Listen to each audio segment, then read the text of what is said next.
আসসালামু আলাইকুম ওয়া রাহমাতুল্লাহি ওয়া বারাকাতুহু ইন্নাল হামদুলিল্লাহ ওয়াসসালাতু ওয়াসসালামু আলা রাসূলিল্লাহ ওয়া আলা আলিহি ওয়া আসহাবিহি আজমাইন।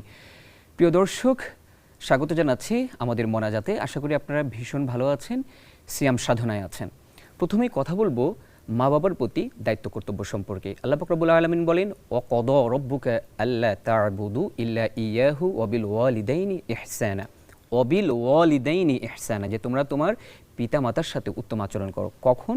মানে আল্লাহ পাক রব্বুল আলামিনের ইবাদতের পরে উত্তম আচরণ পাওয়ার সবচেয়ে বেশি হকদার হচ্ছে আমাদের মা বাবা। আর বিশ্বনবী মুহাম্মদ রাসূলুল্লাহ সাল্লাল্লাহু আলাইহি ওয়াসাল্লামের কাছে প্রশ্ন করা হয়েছিল, আমার সবচেয়ে উত্তম আচরণ কে পাবে? বলেছে তোমার মা। তারপরে কি? তোমার মা। তারপরে কি? তোমার মা। সবশেষ রাসূল বলেন যে এরপরে তোমার পিতা। অর্থাৎ এই যে মায়ের প্রতি খিদমত করার যে গুরুত্বটা রাসূল ৩ বার বললেন, তার মানে এখানে একটা গুরুত্ব বোঝায়। সুতরাং এখন থেকে আমরা প্রতিনিয়ত আমাদের মা বাবার প্রতি উত্তম আচরণ করব।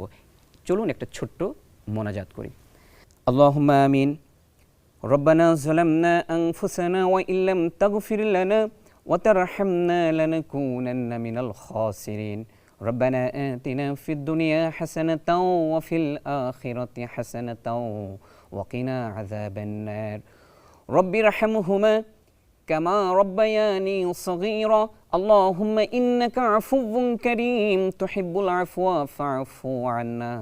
আল্লাহ, পবিত্র রমজানের এই বরকতময় সময়ে আপনার শাহী দরবারে আমরা দুইখানা হাত তুলেছি। আপনি আমাদের জীবনের তামাম গুনাহগুলো মাফ করে দিন। আল্লাহ, আমাদের মা বাবা আত্মীয় স্বজন যে যেখানে কবরবাসী হয়ে গিয়েছে সকলের কবরকে বেহেশতের টুকরা হিসেবে কবুল আর মঞ্জুর করে নিন। রব্বি রাহমুহুমা কামা রব্বায়ানি সগীরা সুবহানা রব্বিকা রব্বিল ইজ্জাতি আম্মা ইয়াসিফুন ওয়া সালামুন আলাল মুরসালিন আলহামদুলিল্লাহি রব্বিল আলামিন।